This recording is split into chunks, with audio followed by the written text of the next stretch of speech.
సదాశివపేట పట్టణంలోని భవిత జూనియర్ కళాశాలలో శనివారం కళాశాల డైరెక్టర్ మరియు ప్రిన్సిపల్ బాలరాజ్ ఆధ్వర్యంలో స్పోర్ట్స్ మీట్ అట్టహాసంగా ప్రారంభించారు.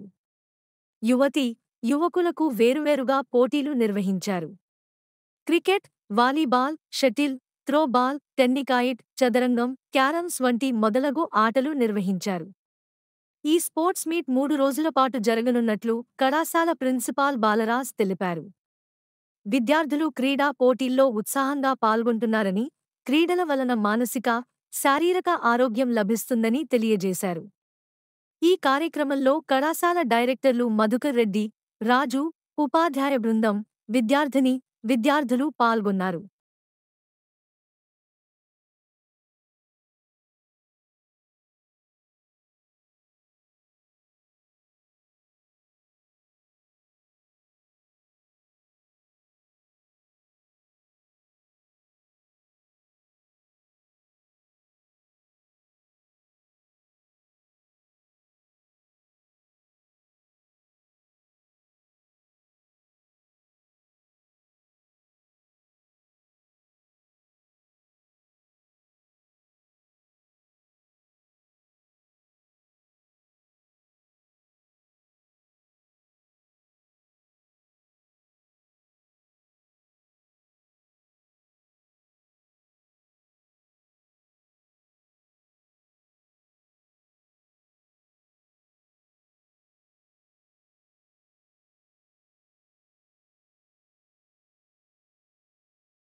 విజ్ఞానం, వినోదంతో పాటు క్రీడలు మానసిక ఉల్లాసానికి చాలా దోహదపడతాయి. ఆ సందర్భాన్ని పురస్కరించుకొని మన కళాశాలలో 2022 సంవత్సరం నుండి అంతకుముందు పెట్టినా కూడా సపరేట్గా గేమ్స్ పెట్టినా కూడా 2022 నుంచి స్పోర్ట్స్ మీట్ అనే ప్రోగ్రాం నిర్వహిస్తూ వస్తున్నాం.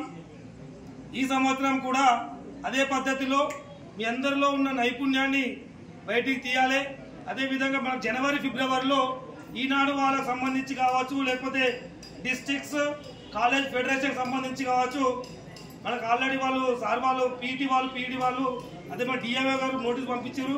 ఏంటంటే ఎవరైతే కబడ్డీ, ఖోఖో, అదేవిధంగా క్రికెట్, మిగతా వాలీబాల్, అథ్లెటిక్స్లో నైపుణ్యం కలిగిన విద్యార్థులు ఉంటారో ఆ విద్యార్థులను కళాశాల తరఫున ఆల్రెడీ మనకు నోటీస్ పంపించారు. కాబట్టి ఈ జరిగే పోటీలను ఆధారంగా తీసుకుని మేము జనవరి, ఫిబ్రవరిలో జరిగే ఏదైతే జిల్లా స్థాయి, కళాశాల స్థాయి గేమ్స్ ఉంటాయో ఆ గేమ్ పంపించడం జరుగుతుంది. 2019-21 బ్యాచ్ సంబంధించిన ఆదిల్, కార్తిక్, అదేవిధంగా కొంతమంది విద్యార్థులు హిమాచల్ ప్రదేశ్లో జరిగిన జాతీయ స్థాయి కబడ్డీ పోటీలో కూడా ఎంపిక కావడం జరిగింది. అదేవిధంగా అనూష అనే అమ్మాయి MPC second year English medium